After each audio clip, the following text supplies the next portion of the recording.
Savage and welcome to Serious Mixing.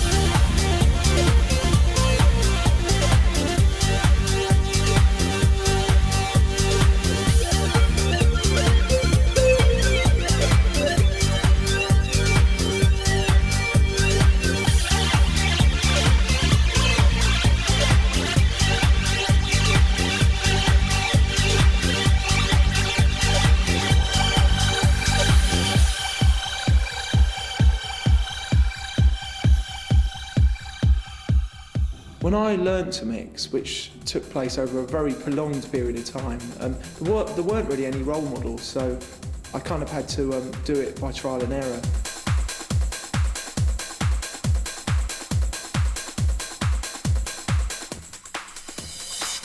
The best thing about DJing is that you get the chance to express yourself, to be creative and to be satisfied knowing that people had an enjoyable night out and you've played a part in it. To achieve this, it takes time, hard work and a hell of a lot of practice. Nobody's saying that it's easy, but if you stick at it, it is possible to make a name for yourself.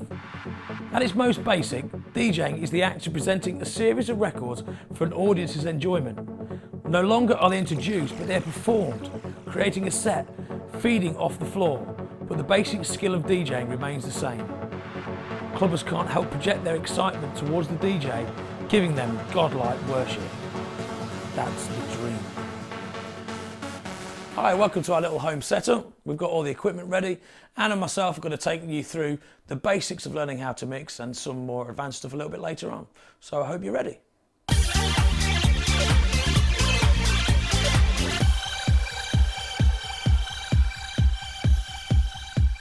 Okay, this is your basic standard DJ's bedroom equipment. Okay, you've got your Vestax mixer. Well, it doesn't have to be a Vestax, it could be any, as long as you've got 2 channels. You always start off with a good pair of decks. In this case, these are the industry standard Technics SL1210s. You can get various different amount of decks, but these are the ones that you'll usually find in most nightclubs. So you really want to be going with something pretty much similar to these. Direct drive are always better than belt drive, simply for the fact that they can grab hold of when you're slipping the records backwards and forwards to queue up, which we'll go through a little bit later on. Direct drive are a lot better.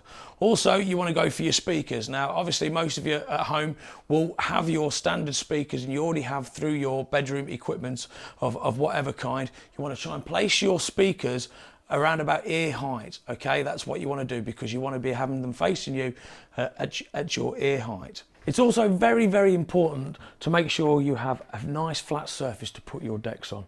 Something very sturdy, something very stable. Space-saving ideas are obviously very important if you're starting out because you're going to be very limited, most probably to your bedroom or a very small front room. This little stand is absolutely perfect. The reason why you need it to be nice and sturdy is because your tone arm on some of the cheaper decks might not be as strong or as solid as they are on the Technics. So you don't want needle wobble and you don't want the records to bounce. So something nice and sturdy, and also make sure it's at the right height, something that's comfortable for you as well, because you don't really want to be bending on an old sideboard or whatever and you've got a really bad back from DJing where you're doing it far too low down or somewhere that's too high up when you can't see the record you're doing. It's got to be a nice comfortable height that you feel really at home with. Mixers, to start off with, only have to be very, very basic. Don't think you have to go for the most elaborate mixer ever because you'll get yourself confused. What you basically need to do is to find a 2-channel mixer if you're starting out, just like this one here, and it's got 2 channels. That means your left one for that deck and your right one for that deck. Also, a very simple small crossfader is quite important. Okay, this one is a little bit more advanced than your basic standard ones because it has 3 EQ switches. One for your low, which is your bass, one for your mid and one for your high, which we'll run through a little bit later on. It has 2 connections here for your phono. Phono means basically phonograph, which means record, and then they plug in the back there, and 2 switches for your line as well, which can adapt as having CDs plugged into them as well.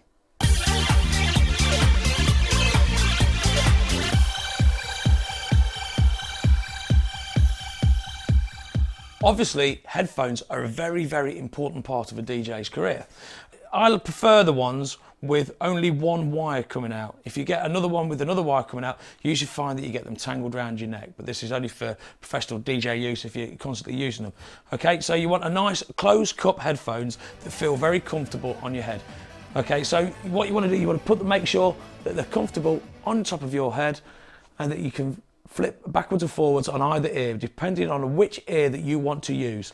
One of the things that you definitely need to decide when you're first starting out is which ear you feel more comfortable with to listen to your monitor. In my case, I use my left ear to listen to the monitor and my right ear to listen to the headphones.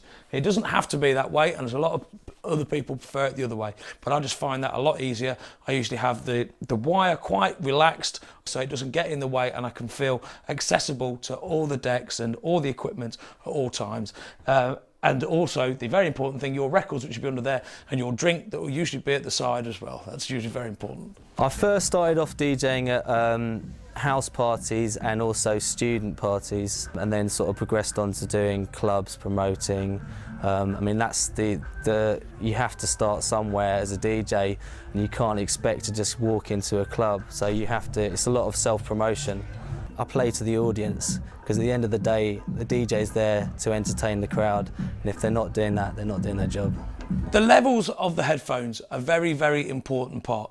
A lot of people think when they're starting out, they have to have everything really loud to listen to everything. That, and I've had to learn this over many years, is not the case. What I tend to find is that you can listen better and more accurately if you have things lower. For instance, if you have your monitors lower, you're not in a club environment, so it doesn't matter because it's not blaring out anywhere. If you have your monitors lower, that means you can have your headphones lower as well, and therefore you can listen more intently to exactly what you're doing. I'm talking about having it just so that you feel comfortable with it when you're learning how to mix. On this particular mixer, the speaker monitors are there, the headphone monitors are here, and this is actually called a headphone monitor because you monitor both sets of channels. On this particular mixer, it is left and right, and that moves it backwards and forwards. On other ones, you will find buttons that you have to press in and out and all sorts of different things. So just familiarise yourself with your mixer when you get it. You've got to remember that these little pieces of equipment here, these are your friends, right? There's a lot of times when I've been into nightclubs and I have been nervous and I've got onto the decks and they feel like you're complete enemies, okay? They feel like they don't want to perform for you and you get things wrong all the time and you get hold of them and they feel really horrible. But just try and familiarise yourself with everything because these things are your friends.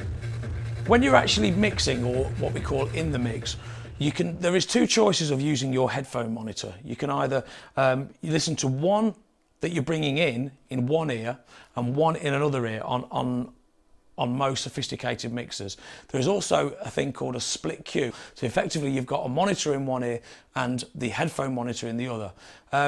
Personally, I like to use only the one that you're bringing in and don't use the other headphone. Simple reason being is that you can concentrate more on what you're doing and get the vibe and the feel of the nightclub when you're listening to the monitor from the speaker rather than being enclosed in your own little world in your headphones. I actually think that the balance between the volume you're listening to in your headphones, which is generally the track you're bringing in, and your monitor speaker are the two most significant factors when you're first trying to avoid those clashing, falling down the stairs mixes. And it's really, really important not to have your headphones too loud so as to drown out what you're hearing through your monitor speaker, and conversely, not to have your monitor speaker so loud that you can't actually hear your headphones.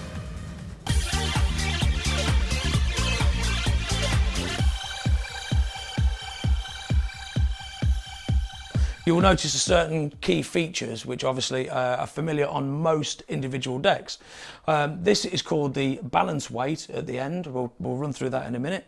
You've got the tone arm here, and this is called the head shell, and with your what currently referred to as the needle, because there's a little needle in there that actually sits on the record to play your records. This is called the plate of the turntable, and this is called a slip mat. Basically, a slip mat is what you put your record on to stop the plastic grooves affecting the metal plate on there and obviously scratching your record. So you put that on to stop it causing friction, and it also gives it a nice slide back for when you're queuing your records up, which we'll run through in a little while. This is the on-off power switch down here. The stop and start button, which is very direct as well, and we'll run through a little tricks with these a little bit later on. 45 revolutions and 33 are the two speeds that the record deck, the Technics SL1200, runs to. And this is 33 revolutions per minute, 45 revolutions per minute, and that's the two different speeds that you can use with your records. This is the pitch slider at the right hand side. This will, when it's set on the quartz, which is the green light button there, means it's running at the normal speed. If you move it up, it will go faster, and if you move it down, it will go slower. If it goes to -8 and +8 on your pitch adjustment. On the Technics Mark III, there is a little reset button which you can reset the pitch with, which is quite an advanced movement. On most decks, you will only get the little green light come on because there'll be no button there at all. So when you move it forwards, the green light will actually go off, and when you move it backwards, that will go off as well. What most DJs tend to do is try and stay away when they're mixing from the green light coming on or off. You will either move one either side of the little green mark. The reason being, it gets stuck in the groove, there's a little ball bearing underneath, and it's quite difficult to get out, and sometimes the pitch goes a little bit out. Okay, moving on to the tone arm here and to the head shell itself. Okay, most of these pretty much become standard now. They already come made up for you. The Stanton 500s or the 505s in this particular case, and the needle actually comes off, the head case itself actually comes off, and they are replaceable. They're the ones that if you get a bad sound, you will need to replace this little bit of equipment there. Some of them can be quite cheap, and when you're starting off, it's probably a good idea to try and get cheap copies if you can, because you probably will get through a few. But they do get quite expensive as you go on up, and the better sound quality you can get. All you do is plug it back in there, as you probably already found out yourselves if you've got one, and the little head shell goes back inside the tone arm, and you just screw it in like that. Now sometimes you will find that there will be certain problems with these head shells, and you may only find that they're only coming out of one channel. When you hear sound, you hear two sides to it. You hear a left and a right. Okay, sometimes you'll hear only one side of the channel coming out, and you'll think, now what's wrong with that? Sometimes what actually happens is when you screw it into there, if it's not been screwed in properly, or there's a certain amount of fluff or dirt inside there, it will cut one of the channels off. So all you do is you take it off again, make sure that all the connectors are clean, and look inside, see if there's any dirt inside there, and if there is, just give it a little blow, pop it back in again, and screw it up nice and tight, and you should get your channels come back on as normal. This little piece of equipment here usually confuses most people.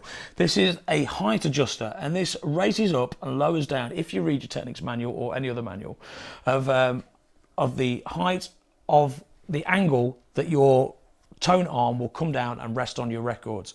What you want is a nice sturdy feel, so when you drop your record on there, you can go and cue it backwards and forwards anytime you want. So what you usually find is you want this on quite a high or a mid to high height. Now this particular one has got 6mm height adjustment. I usually set mine to around about 2, 2.5, 3, and then use the little lock key at the side, and you lock it in and you can't move it. The anti-skating should usually be set around about at the same sort of thing as well.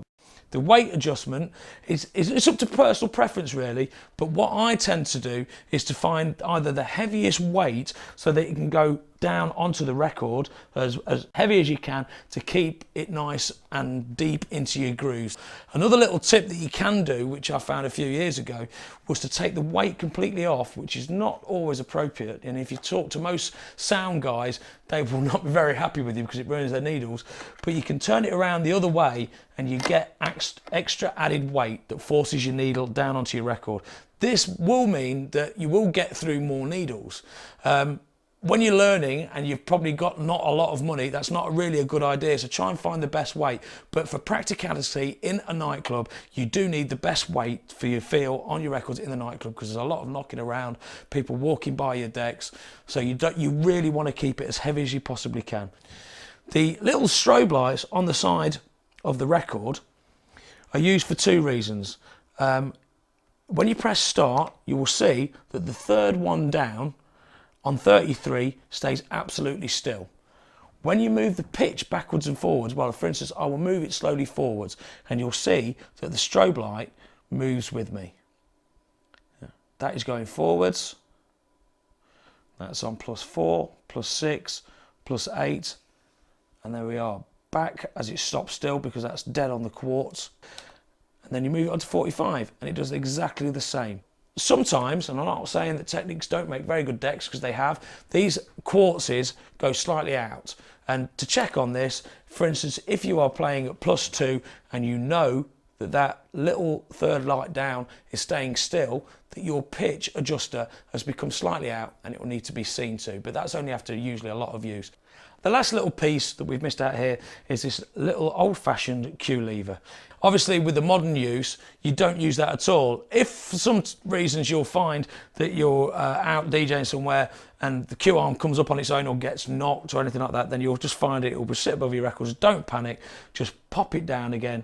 What you'll find most DJs will do is that they use their hand as a resting arm, and they will place their hand onto the record, get the little arm onto the side of the tone arm with their hand and forefinger, and use that hand there. I usually use my left hand to use the start and stop button, and use my right hand just to guide it backwards and forwards onto the beginning of the record.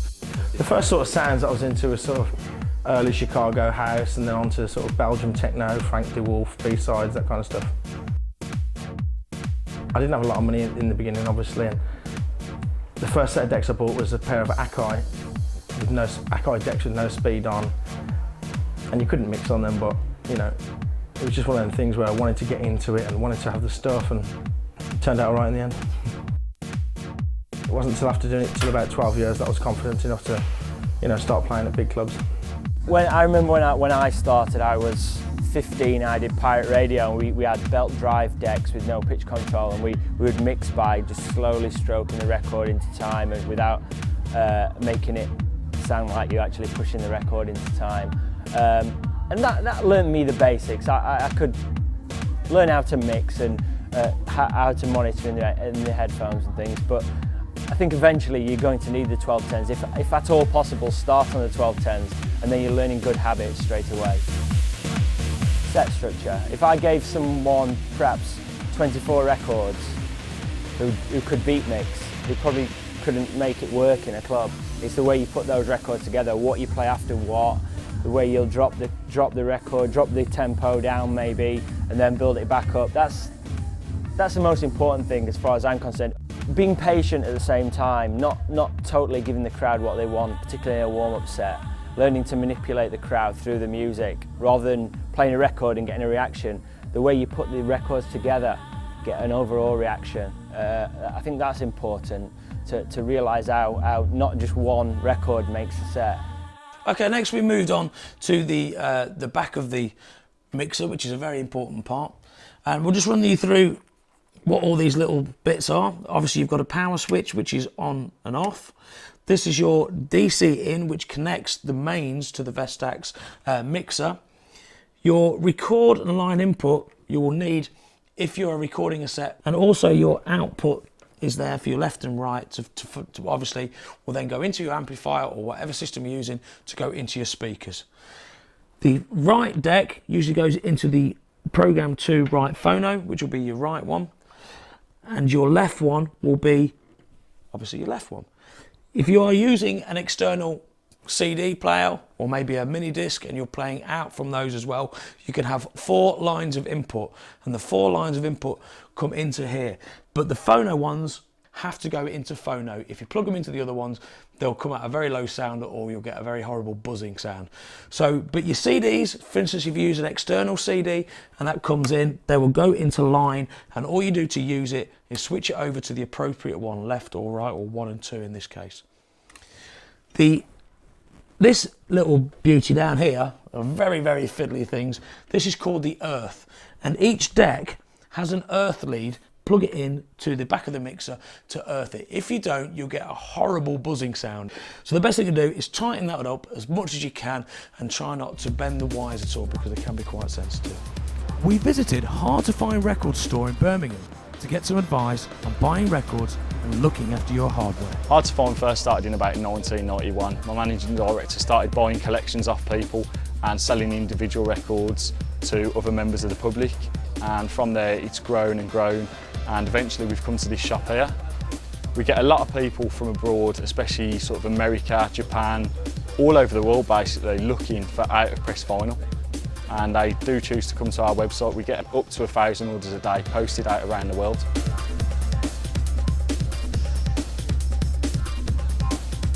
When you're out clubbing or you go out to listen to another DJ, the best thing to do is to listen to what they're playing.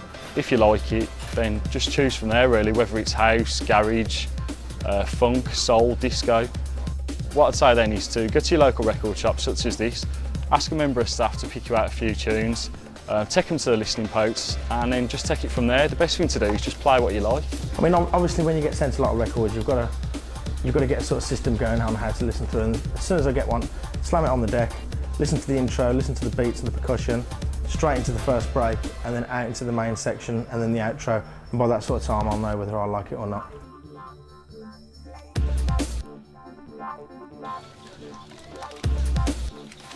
If you've bought a tune recently on a certain label and you then see another release, you might want to listen to that record because you've already bought one on that label. I'd personally say to try and shop at least once a week, or look on the internet in magazines at sort of charts. But the best thing would be to do is to look at least once a week, because otherwise you're going to miss out on the latest releases. If you do get people that spend silly money like £90, £100 a week, you don't have to do this.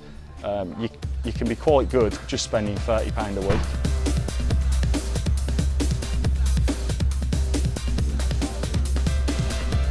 Acetate's the primary stage of a record release. It's actually a thin layer of vinyl on a metal plate. A producer or artist may have a handful of these pressed to give to DJs. If crowd reaction appears to be good, they might decide to have promo copies made up, say 100. These would be then distributed to other working DJs, again to get a feel, to see whether it would be worth putting out a full release. You may be able to push for a record signing from a label. Once a label has signed a track, they will decide to promote it themselves and will release their own promos. Now these will be sent out to DJs on their mailing lists, who in turn will probably fill out a crowd reaction sheet and send it back to the company, at which point they will probably set a release date. Some vinyl can be really difficult to get hold of. They may have only made 100 copies, or it may have never actually got a release. It may have actually stayed on promo. Some records will only come out on an import release. This means it's been signed by sort of an Italian label, an American label. Our distributors will then ship them over from these companies and we'll sell them on to people in the UK. If this record gains enough hype, it'll then get an official UK release. It'll get signed over by the American label, the German label, to an English label, and it will get released on that label. My name's Kate Hutton. I'm Hardware Logistics Supervisor at Hard to Find Records. Common faults are the crossfader going or the channel faders. I mean, if that happens, it's not a case of the mixers completely broke. You just need to replace it, and it doesn't cost very much. Crossfaders are about £20 just to replace, and then it'll be just like brand new. Hi, my name's Kurt Elwell. I work in hardware department at Hard to Find Records. Faders can get dusty. I tell a lot of people that if you're not using the mixer, cover it up, T-towel, T-shirt or anything. Dust gets inside, crackles on the faders. You can get cleaning lubricant, which you just squirt into the faders, gives it a clean, things like that. If you want to incorporate scratching in your technique with mixing, then it probably pays off to get a better mixer, a scratch mixer, because some of the crossfaders are under warranty, and also they're more hard wearing.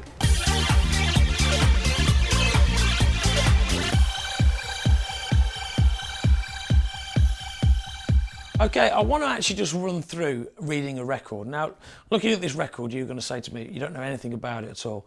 But I can tell you exactly where the breakdowns are, where the beats are, where the tiny little mini breakdowns are. Now, a breakdown is bit in a record that's got no beats, maybe just some swirly noises or maybe some snare drums to build it up to the next little bit where obviously it will kick off again. But I can tell you, before even looking at this record, okay, the beginning bit is usually, I mean, most producers these days will put a little bit of an introduction for you. So it's an intro and outro is what we call them. Okay, I'm going to tell you that the certain piece around this side is going to be mainly beats. There's a little drop in the groove there, which will be a little tiny little mini breakdown. There'll be a slightly bigger one there, and that is what we call the main breakdown in the track. It'll kick back to grooves at the end, and I'll just quickly run through them for you. Okay, so you can tell these by the darker and lighter shades that are in your grooves, and I always call it like reading your record, knowing where they are. So pretty much you can look at a record and know what you're looking to find straight away. So we're going to go to the kick to start off with. And kicks are a little bit of they're sort of heavier sort of grooves. They're not as light as the breakdown. I'm just going to skip forward for you so you can find out where the grooves are. And you can probably see there's a little bit of a breakdown there where it's not as defined in the groove. And then we move on to the next bit, which is a nice deep, dark, crisp kick. And it's a deep, dark groove. And I'll just keep skipping it forward and showing you where they all are so that you've got an idea of how reading a record is. As it comes up to approaching the next bit of the record, you'll see that the grooves have all gone a little bit darker again. And when you listen to a record in a shop, it's a good idea to get a feel for the record by just flicking through, knowing where they are, thinking, well, that's the main bit, that's the main bit, that's the main bit. It saves you a lot of time when you're buying records as well. So you have to sit there all day long with your headphones on looking like a complete nerd. Okay, so the next bit's going to be a kick drum bit. And as you skip it forward, you will come to the main breakdown section. Now, if I put it straight in the middle, it is the lightest of the grooves. And you'll notice that there's no kicks there at all. It's basically just a few noises and a little bit of a sound. So basically, reading your record is very, very easy. You just look for the deep, dark grooves, and I'll just move it onto the edge here. And the grooves will start getting darker again. The kick will come back in, and then you pretty much know that's structure your record.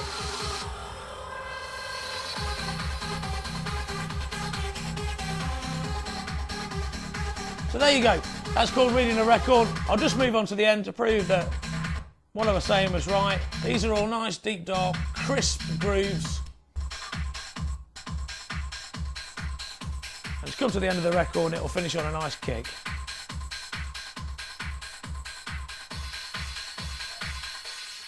You know it's at the end because these lovely dark ones all come available for you as well. I probably just spend a good afternoon listening to lots of records. Basically, you've got to know your records, and especially when you're mixing, you've got to know when they drop out, when to bring one in, that kind of thing. So you have to know your music. Reading a record is a very important part of your mixing because obviously you'll be learning how and where your record breaks down so you know when to mix it and when not to. Try and mix out on kick drums and mix in on kick drums as well. It makes the job so much easier, especially when you're learning.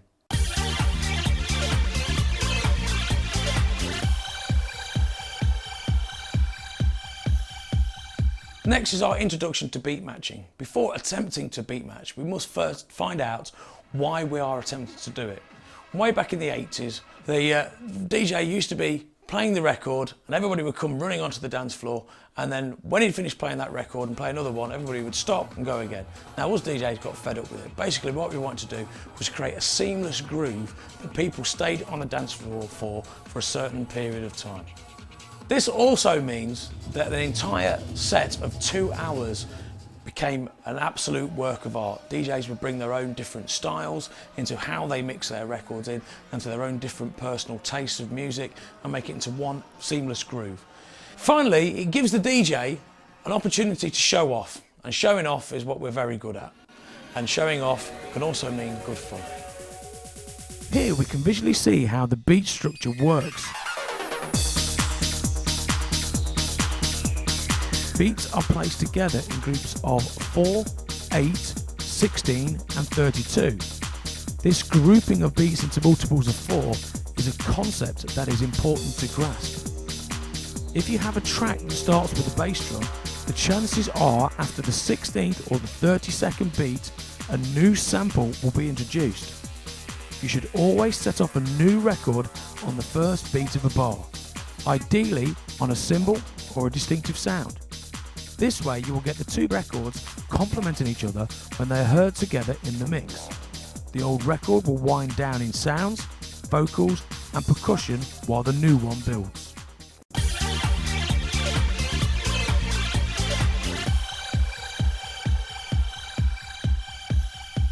Okay, moving through to the basic principles of beat matching. You've got to familiarise yourself with how to put a record on, okay? When you do start to learn how to beat match, always buy two records identical, okay? That's going to cut out any confusion whatsoever when you first start. That's one essential tip. What you do is that you find the cue in the headphones, and what I'm going to do, I'm going to bring the sound up very slowly, and then I'm going to spin it back, because obviously you've got to find the very beginning of the groove, okay? So there you'll hear the beat going. Finding the beginning of the groove is a very important part. So what you do is you just lift your arm up, put it onto the beginning of the record and find out where the groove is. Now you can do this a few times to find out where the beat or the kick drum initially starts. What we usually do as DJs then is get your finger and you grab the middle of the record, okay? It depends on how far down you are the line with the stage of mixing. Some people grab the edge, but I usually find that this little dark groove bit here where there's not many lines and the edge of the paper is quite a good place to grab the record. Okay, you just let it spin backwards and forwards until you feel very, very comfortable with the actual motion of queuing up your record. So that's what we call queuing up. So once you've let your record spin, so it's off, it's going off and playing, we'll show you through a few techniques of slowing down and speeding up a record with your hand. And that is a very simple procedure, so that you know that what I'm talking about a little bit later on when we go through the actual form of mixing. So I'm going to slow the record down very slowly with my left hand here. So you'll hear the gradual beat slowing down. Now I can do this very fast or very slow, depending on how much pressure I put on the deck. So I can do it very delicately or very, very densely. So I'm going to stop it dead. Then you know the record's not playing anymore. But if you let it go then, it's going to slowly speed back up. So if you do it very, very slowly, or just gently drag your finger around the side of the deck, you can slow it up. That's essential when you're coming to the art of mixing and one of the records is faster than the other one. You might need to fine-tune it, so that is the art of slowing down your record. There are other ways of doing it, that's just one particular technique. Some DJs use their thumb and slow it down on that side. Some DJs actually put the finger on the record and slow it down that way. Okay, now to speed a record up, there's a fair few different techniques of speeding the record up as well. One of the most popular ones is to use the platter spindle and very slowly speed it up. Now, you can't do this at a great speed, if you really get into it, but it's one of the techniques that we use to speed a record up slightly for when we're bringing the mixes in. Also, another way to do it is to push your finger on the record and just push it round a little bit more. Also, I've seen DJs who have sped it up by using the side of the record as well. Also, you can slow a record down in the same way by spinning it backwards or slowing it down with your finger as well. So it's just very fine, delicate things. Now, because they're direct drive decks, they won't come off of belts. Some of the belt drive decks will snap the belts off, or the belts will flip off when you're doing all these little things. That's why we use direct drive decks. So speeding it up with your finger, a little bit too much there, slowing it down, all becomes a definite art. There is a certain amount of DJs that at the same time will use their pitch control and won't touch the record at all. Now you'll see a very specialist number of DJs who will do this. When they're mixing, they will just very slowly moving the record faster with just the pitch control. But usually it's necessary to use also all the techniques all at once. So if you're slowing a record down, you'll probably need, that means it's too fast, so you'll probably be needing to turn your pitch slower as well. But depending on what kind of DJ you are and what style you get used to, one of the very first DJs I ever saw touch a record was John Daly at a place in Leicester, and I stood next to him for hours watching how he was turning records backwards and forward. I was going, God, what is this thing he's doing? And then went off and practiced it myself. So one of the best things to do is, like, you know, a lot of DJs do get annoyed with people standing there all night long watching what they do, but that's the only way you're going to learn. Okay, so what we've been trying to achieve is to match the speed of two records which have been recorded at different BPM. The way we do this is to use your fingers on the vinyl to push or pull the record you're going to bring into time. You then keep it at that speed by moving the pitch control in the direction you are adjusting the record and leaving it there to hold the speed.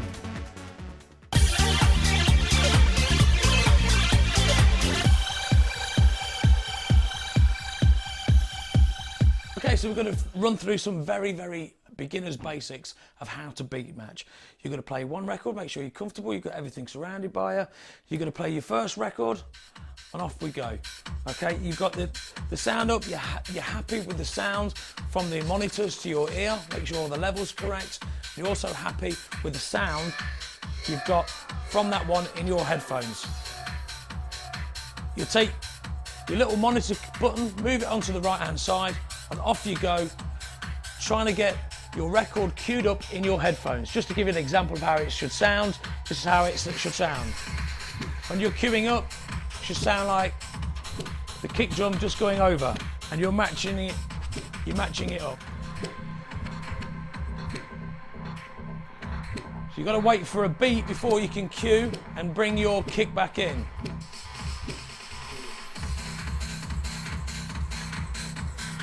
So you're very slowly, as you're doing it, moving your hand. As you can see, it's slightly fast there, so I'm going to slow it down. Now I've got both of them going together. That's the right one, that's the left one. There they are, both together, both at exactly the same time. So if you want to just test it as you're going along, move backwards and forwards, either move your crossfader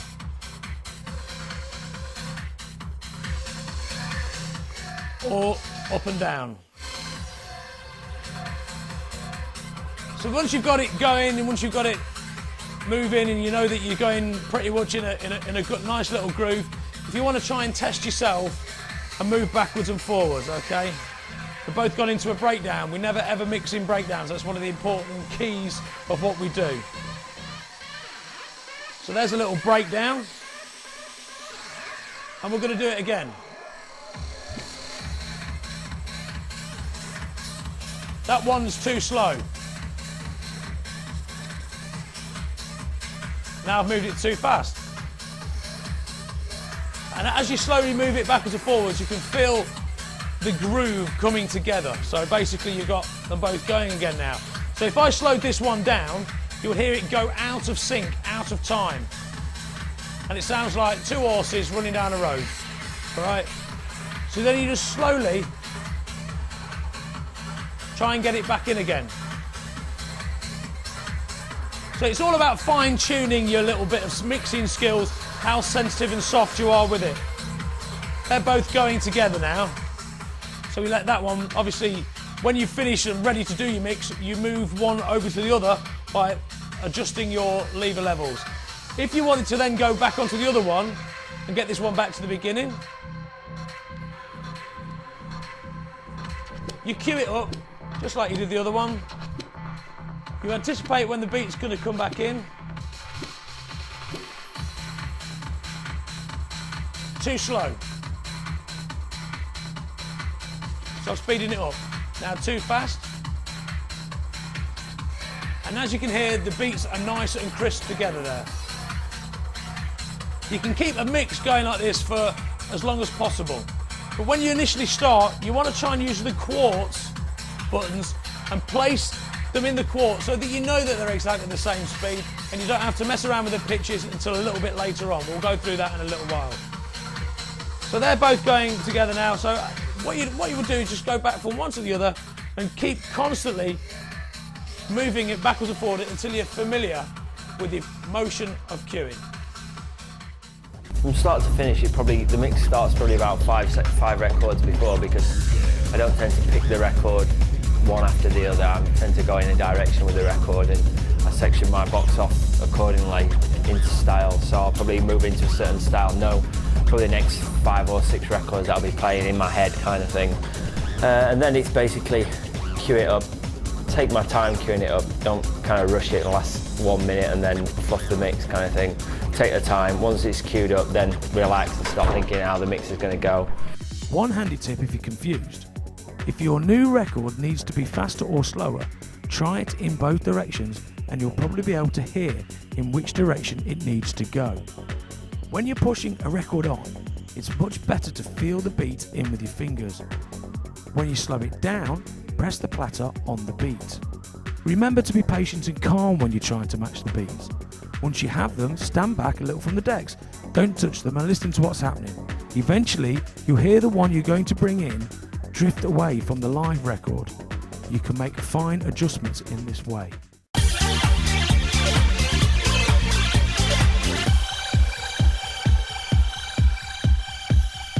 Now we're going to move on to the next stage. What we're going to do now, we're going to move the pitch on the left-hand deck to a random pitch. I'll put it on +4 for this one.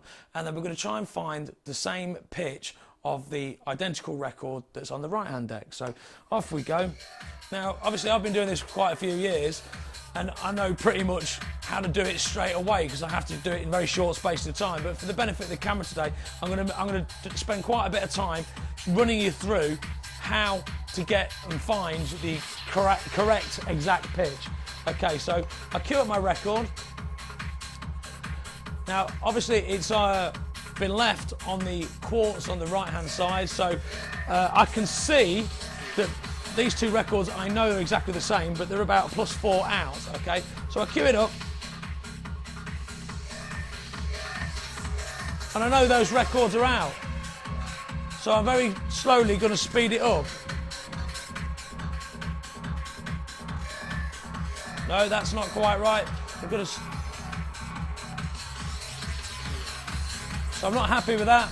So I take it back to the beginning and I start again. I know that's not quite right. So I speed it up. And slowly, all the time, I'm moving the pitch adjuster as well as the record. I go, no, that's not quite right. Right, I'm not happy with that. I know it's getting a little bit closer. You can do this as many times as you like. You'll see DJs put records on the beginning of the records 10, 12 times.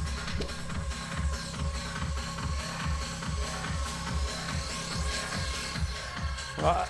And I know full well that that's gone down to a breakdown, so I can't mix in a breakdown, so let's try again.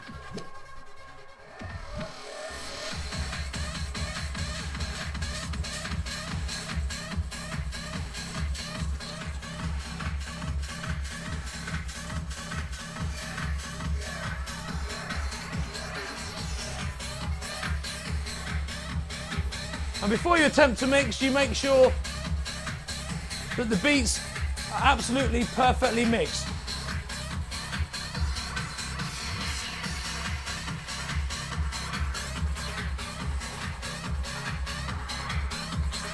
Take as long as you want over it. So obviously the record doesn't need to run out.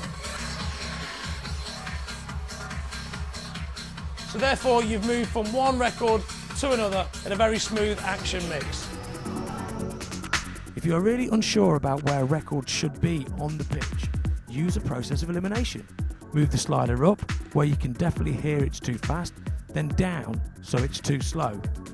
You'll know that it needs to be somewhere between these 2 points. Keep doing this until you find the pitch. I try to use the pitch control on a 1210 particular. It's designed to be very sensitive, so when I'm mixing I tend to keep my hand on it. And when I was learning to mix, we used to say, me and my friends, that you can feel the mix going out before you can actually hear it. So I kind of feel the mix and I'm just nudging it all the time, up and down. It's almost subconscious, it's a reflex action.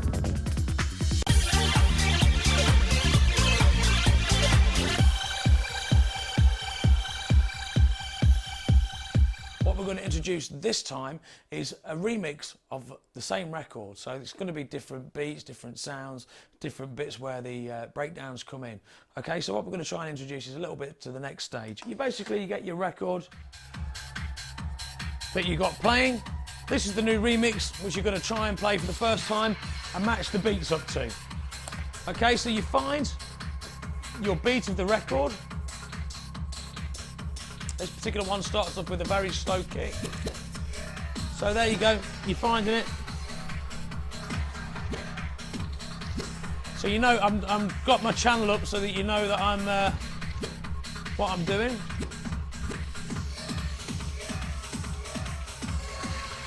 I'm very slowly moving it down to try and find the right pitch. I know I'm somewhere near, so then I'm going to move it back to the beginning and start again. Cue up again when you're happy.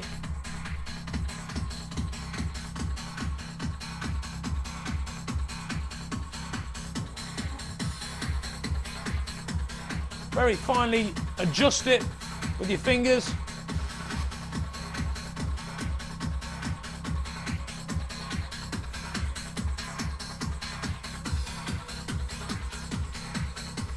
And there you have it. The beats are fine, but that's not where you really would mix it.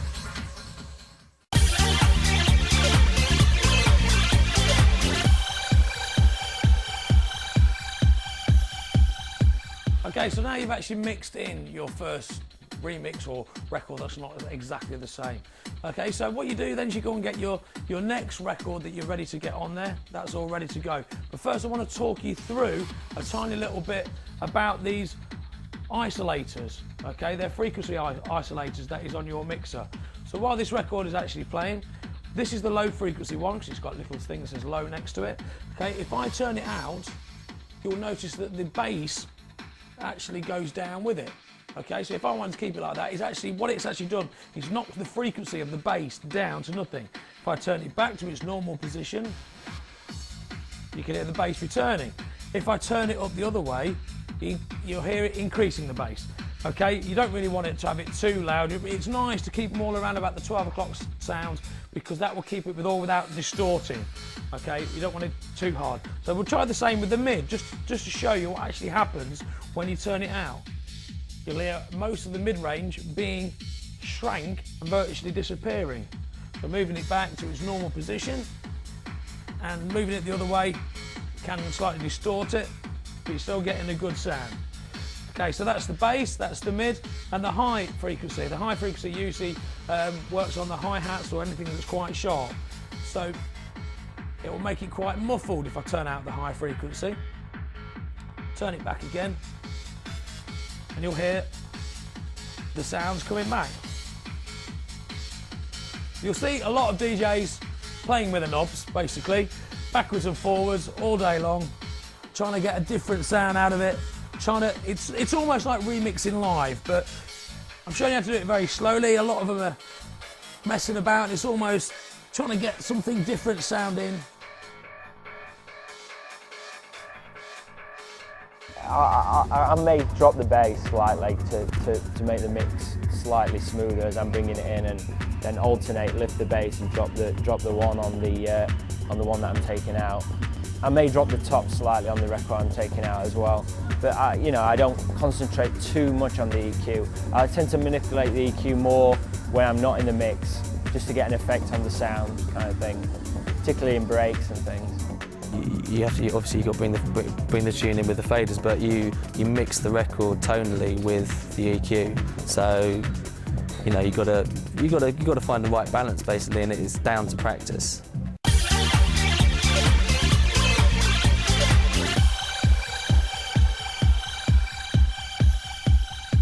Okay, so once you've got that, you're familiar with what all the sounds do, we're just going to quickly run through the sliders. I'm going to first of all find the mix, and then this is how I have my crossfaders before I actually go into a mix. I have the level of the one that's playing on full, I have the one that's ready to come in on that side, down to the bottom, and the crossfader across to the side to the one that's playing. So I've got 2 channels playing that one and 2 channels not playing that one. Okay, so let's go from this breakdown and I'll just run through how I go and perform on a mix. I'm queuing up.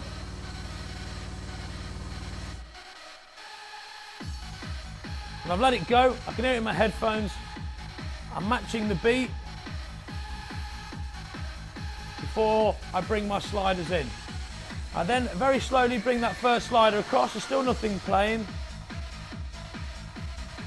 I move the crossfader across slightly. And very, very slowly start to bring the mix in. So that's now very equal, apart from the left one's a lot louder. Perhaps I'll bring that one down slightly. Each DJ has their own different style, but I edge mine quite slowly if I can do.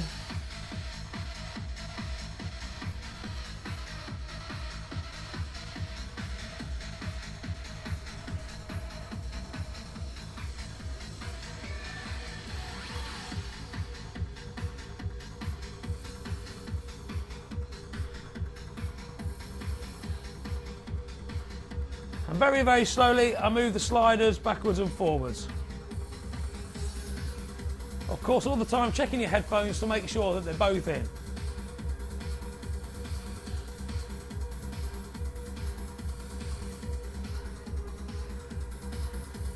Until the mix is actually very smoothly blended into each other.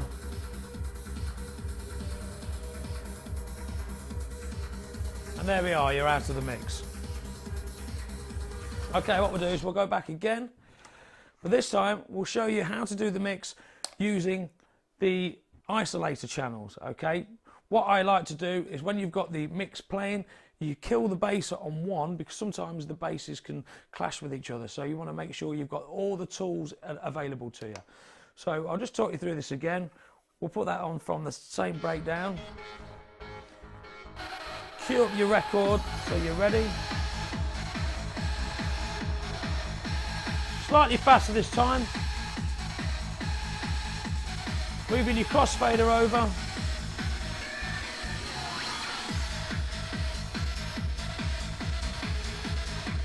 They're both playing together at the same time now, but this bass is switched off.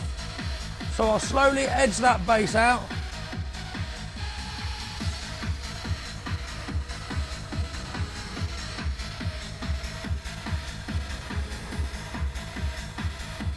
And slowly edge that one out.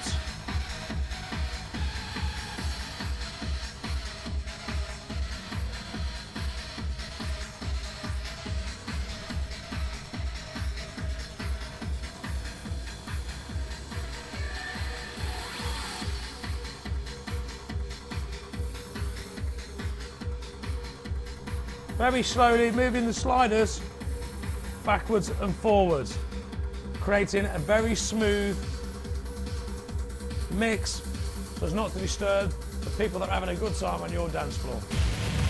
It's not really too much thought goes into it, it's more like the feeling right, it's about ready to drop the next track. Try and leave the mix for at least a minute so you've not got the back end of the last record exposed and the front end of the next record exposed, because technically they're used to introduce the track and that's the mixing point. So you try and blend the last minute of the last track and then the first minute of the next one, kind of thing. Well, that's basically it, and then try and keep the mix as smooth as possible and try and make it as seamless as possible so people can't tell there's a new record coming in. I play a wide variety of styles just purely because I like all sorts of different music, and I couldn't play 2 hours of exactly the same music. I think I get bored as much as the audience would get bored. So I tend to vary things. I play what I like, really. Most important technical advice I could give someone is practice, really. That's the best way to get better, is just keep practicing. I think it's important to pick a record. Obviously, you're playing a record, to pick a record you think is going to go well with the record you've just played.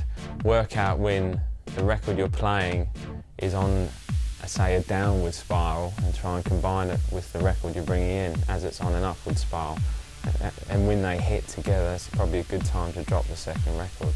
Once you know the basics of it, it's just about practice, you know, and getting to know your records. When you know your records well, it gets pretty easy. My DJ style is female-friendly, funky, soulful, inspirational, celebratory. The best advice I can offer an up-and-coming DJ, I suppose, is play the music you really love. Play from your heart, not from your head, and take your time and develop your own style. Because it's no good being a carbon copy of Norman J or Judge Jules. Be who you are. Read your crowd, best thing you can do, and play to people's emotions if you can figure out what their emotions are. Lead from the front, don't follow, and keep the girls in your crowd happy. When a mix is in, I never physically touch the record because the mix is running in my head, so I can ride pitch fader. That's how I learnt to mix, so I can actually do that without using headphones. Once the mix is locked in, if the beats are rhyming in your head, if they're mixing in your head, then, you know, like a painter, you transfer what's up here to the end of your fingers. So you don't need to physically touch the record either to speed it up or slow it down. When I started, we never even had decks. I had a single turntable record player. So that means I learned to select records, I learned to play records, and in between, the spaces in between the records, I learned to MC. Basically DJ'd from the start by being in at the deep end. I did my first gig when I was about 8 years old, so I had to learn hands-on, and it wasn't a case of having time to be nervous. I was just put in there in front of a crowd of people, and you know, like if you put a duck in the water, duck has to swim. Well, coming from a sound system background, learning how to play around with EQs is something that just comes naturally to us. In my experience, most DJs are tone deaf. They don't hear tones. So when they're using a mixer or they're using EQ on amplifiers, everything is up because they can't differentiate between certain frequencies. Because most of the time they've got a monitor in their ear that makes them deaf over a period of time, and most DJs don't know that they're tone deaf. Literally, they can hear the mix, but they can't hear the tone, so they don't know whether it's too loud, they don't know whether it's too harsh on the treble. You know, any idiot can play around with a bass because you can hear it, you can feel it. You either turn it off or you turn it on. But it's a real skilled person who's not deaf to tones.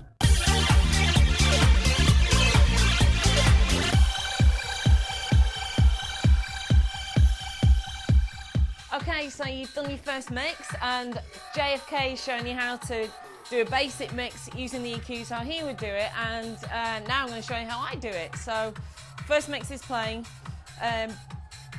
Got my next record going. Obviously, it's not the right speed, so I'm going to show you with the levels up how I would cue it. So, speed it up, slow it down.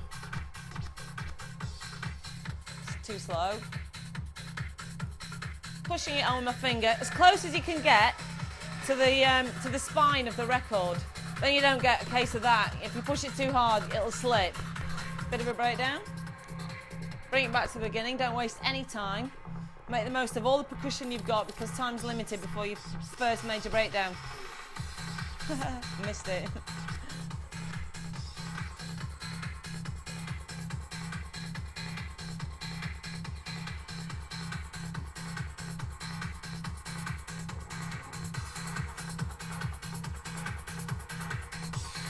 Right, that's not bad.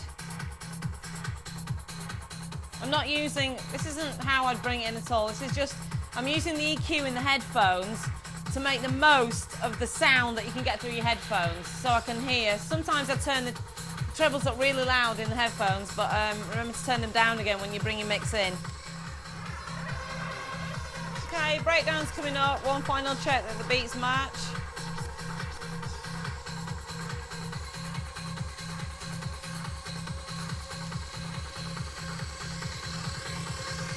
Okay, so I've got the first beat.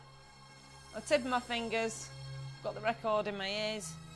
I'm just waiting for the right moment. And when you got a long breakdown like this, sometimes if you lose concentration, it's really easy to sort of lose where you're supposed to bring the record in. You can sort of lose your 4/4. So if you're just starting out, it might be handy sometimes it's not obvious, it's not a drum roll, and so you might want to just sort of try and keep tab of things what's going on with the kick drum. You might find yourself bringing it in on the offbeat, which has happened to me.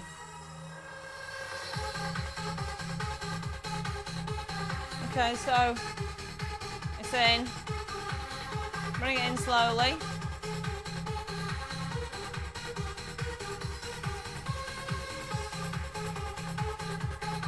It's quite got a long percussive intro, so I'm bringing it in right after the main breakdown, but often you got to wait till the second phrase when there's a next stop and a start. So my next record's coming in nicely now.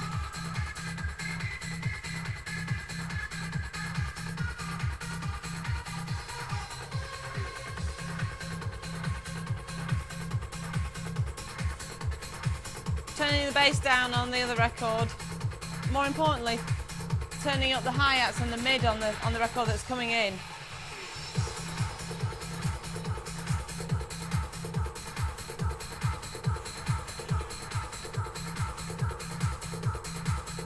What I would normally do now is a quick listen to the previous record.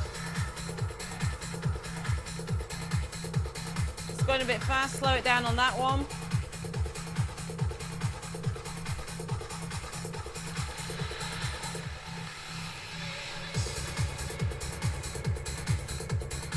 And then just sort of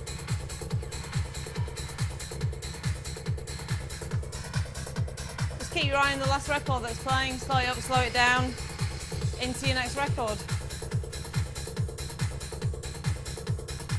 Sometimes I find that a lot of DJs turn the bass right down on the last record that they played, but it's actually harder to keep it in sync with the next record if you turn your bass off completely. So sometimes I like to turn down the hi-hats and the EQs and keep the bass in, because your main melody is in the hi-hats and in the highs and the mids. And if you keep just like the beat going with the last record, it'll help you keep the mix going smoother.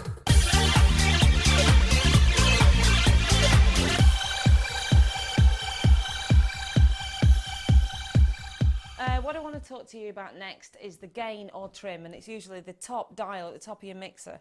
And this basically gives you a lot of volume control on the record that you're playing. So if you've got the record playing that you're just about to mix into, and you put your record that you're mixing in to the loudest point, and look at your levels, and they should basically just be like topping the green, and the trim sort of basically controls that. So if it's bouncing into the red, it's too loud. If it's bouncing too low, it's too quiet. So your trim gives you control on the volume of the record that you want to bring in, and you want to keep it about 0.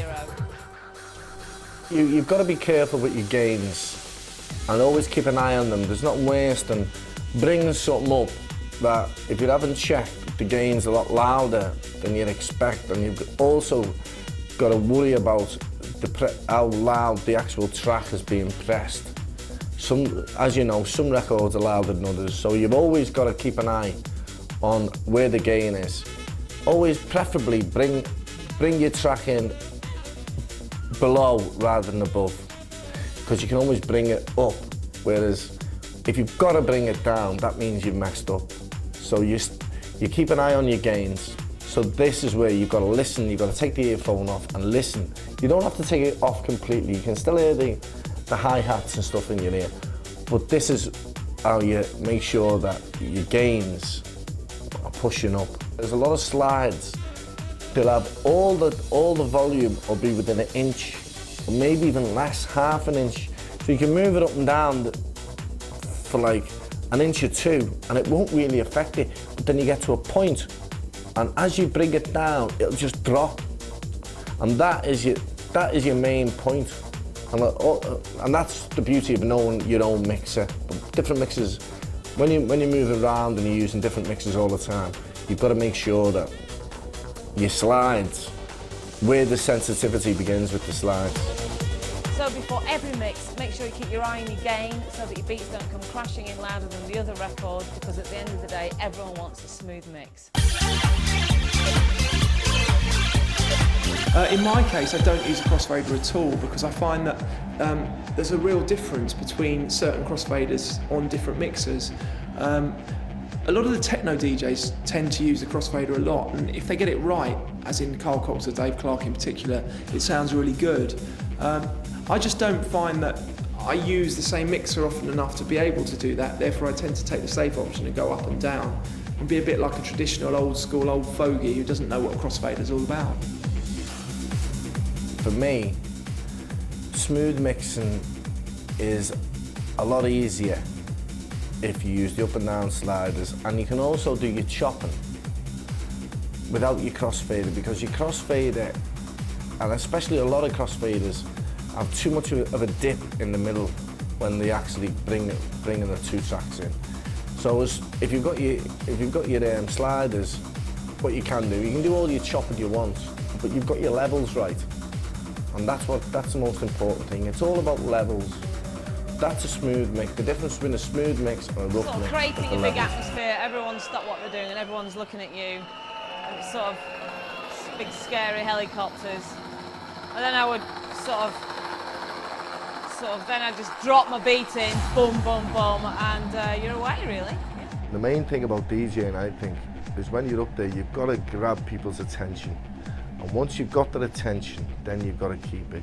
And that's probably one of the most important things about DJing, is not let them just, drift off. You can let them drift off as long as you're in control. One of the first things that I was told about DJing is, or one of the tricks of DJing, is that if you piss them off, right, you can piss them off. You can play something really screechy, where they're going, what's going on, you know what I mean? This is like, ooh, and you just play it for a little bit longer and they're thinking, what, and just when they're on the edge and they're like ready to pack it all in, then you stop it and give them what they want. Give them the sweetener and they'll love you for it.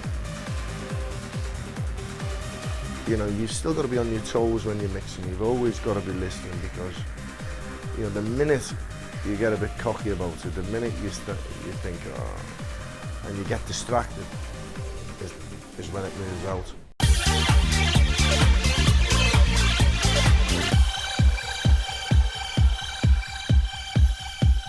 The best technical advice I could give to anyone that's just about starting out DJing is never do anything in a club that you've never tried before at home.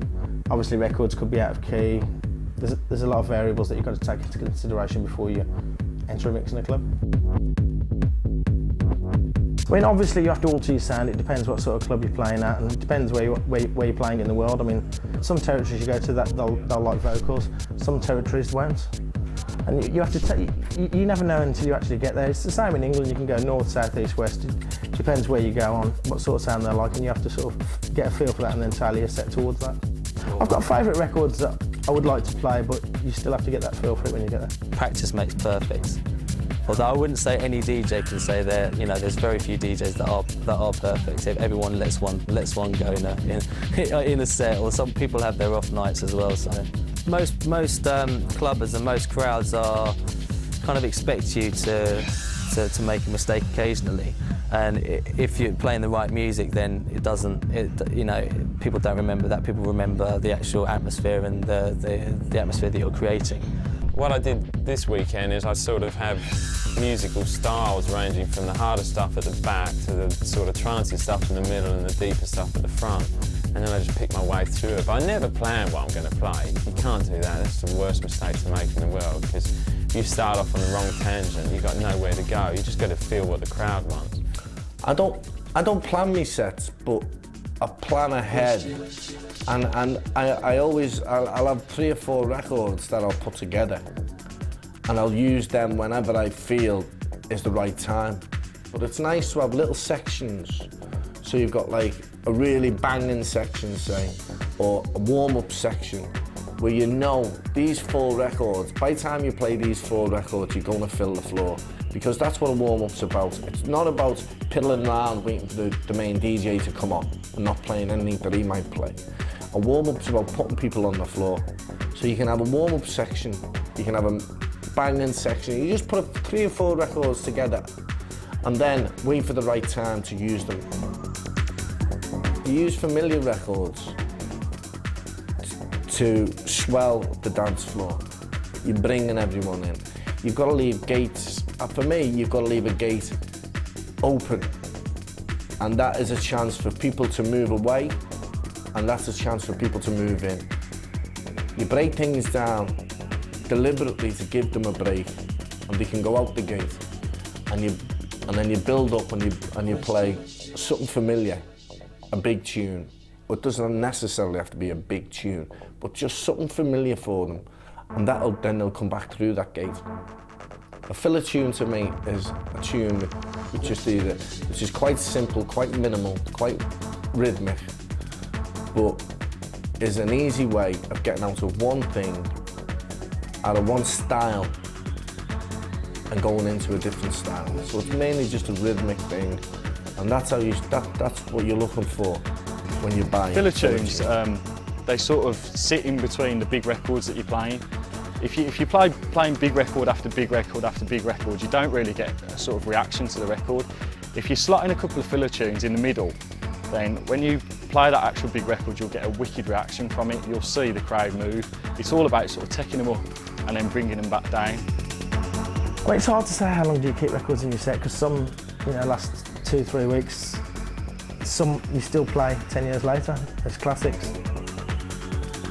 It typically happens when you're just bang in the middle of really thinking, oh, this is going great, I've been playing for an hour, the crowd are jumping, mixes have been going perfectly, I feel I've been playing the right records, and then all of a sudden you simply realise that the record has stuck. And I think that's probably an occupational hazard of doing a lot of gigs and using certain records over a prolonged period of time. So do I would suggest, look after your records. The way I got into it was I got a job being resident at a club, The Cross in London, when it first opened. And I was just in there to do warm-up, and that's purely warm-up, not to play big tunes. And I got the gig doing just playing warm-ups, and I probably did that for 6 months to a year. And I did the warm-ups properly. I didn't go in there wanting to play all the big records that every other big DJ was playing. I went in there and I tried to do a warm-up better than anyone else had ever done a warm-up. And because I did it so well, a big DJ would pull out and they'd say, Luke, can you fill in for us? And then all of a sudden I started filling in for people, and it just went from there. Then someone would say, well, come and play for us. And that's the thing. I think the most important thing, a lot of people suggest do your own night, build your own night up, which is important, but it's easier said than done, because there's so much competition out there. So I think if you've got a big posse of mates and you're doing some parties, wine bars, whatever, and you can bring your posse of mates to a club, say you come up to Danny Slade here at Swansea and you say, look, I'm going to bring 50 people down, let me do a warm-up. You come down here, you do a warm-up, do it well, and someone will ask you back, and then you just build from there. You can't expect to be playing the main set and having someone like Judge Jules warm up for you. It's never going to happen. I think you just got to be realistic and expect things to come slowly. But if you're persistent and dedicated, then you should get there, hopefully. One thing I would say, and I say it to all my mates, they spend hours practicing, just playing records. Yeah, this is wicked, wicked, wicked. I say, like, if you're going to do it properly. Do it like you would be playing in a club. And stick a tape in. Because what you think might be a really good mix, you'll be winding it in and back, and you're like, oh, that's in you. And you'll keep it in for 1.5 minutes. You think, that sounds wicked. If you tape it and you listen back to it, it'll probably sound really crap. And you've got to think, if you're in a club and you're listening to a DJ and he's doing all that, you're just thinking, this sounds rubbish. So if you listen to it on tape, do an hour mix at home and then listen to it on your Walkman on the way to work or whatever during the week, and listen to it and think, God, I should have pulled out, 10 bars before that, because you just got to learn when to pull out a mix. If it's not working, just get out of it, just cross it over. It'll sound better if you just cross over quickly rather than trying to make a mix sound really good. So I think it's just listen to what you're doing and then you learn to get better because of it. I would say get a good mix on a CD. Perhaps I'd probably do a warm-up set to start off with, because no club's going to put a bedroom DJ on main slot, particularly bigger clubs. So do a warm-up set to show that you can build a set and that you can beat mix, obviously, and just don't give up as well. Keep doing new CDs, and you know, eventually it'll come.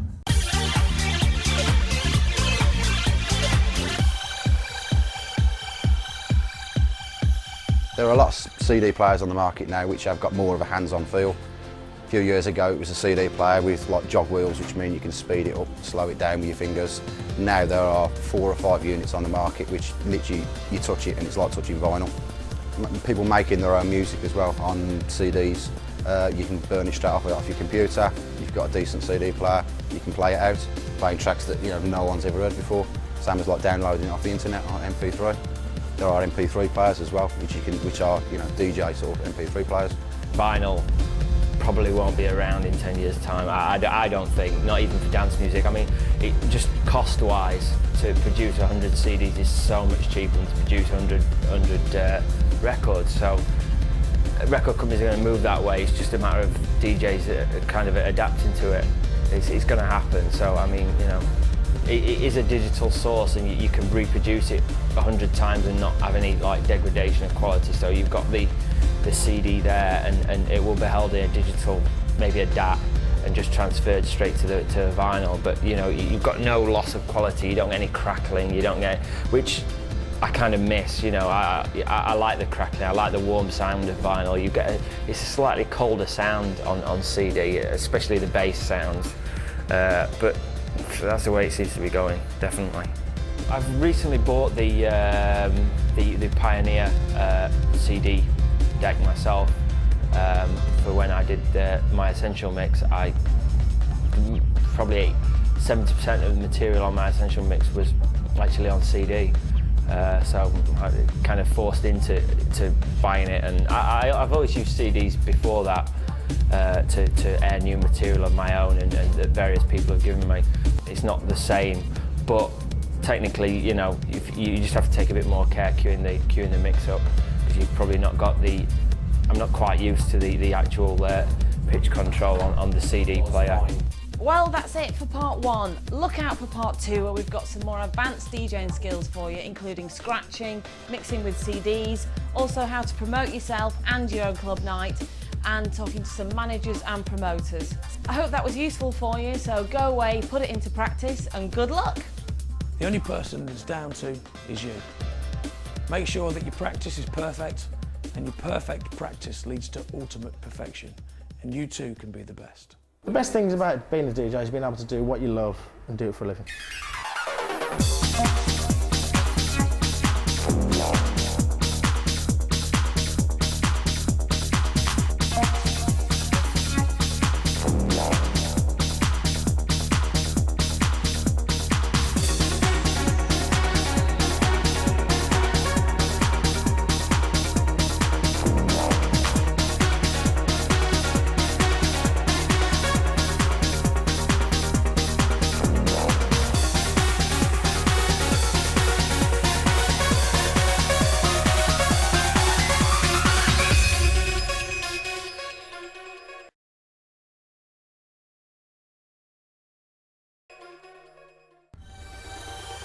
I can't remember what I said now, to be honest with you. This is it. Sorry. Next is our introduction to beat matching. Before a series of records for audience's enjoyment. No, sorry, excuse me. Right, I've lost my thread already, guys, so that was really crap. All right, so that's take 1. Fuck, who'd have thought I'd actually be knowing what I'm doing when I'm stood in front of these things? Yeah, trying to familiarise myself. I'm serious, sent me down here on purpose. Okay. Keep hold of your trim, make sure you don't come crashing into the dance floor. On the dance floor, and come on, somebody! And yeah, why do I keep saying trim? Yeah, take this one off, next one on, headphones off. Ooh, you monkey. That was a bit. Yeah, I'm going to be hours practicing this at home now. I'm going to ring you up and say, listen to this, and play it down the phone. If you tell anyone about this, I'll kill you.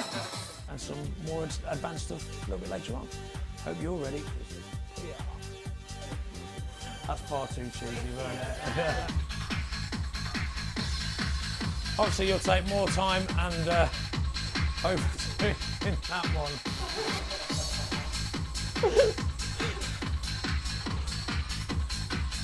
Yeah, you can edit that last bit for me, can't you?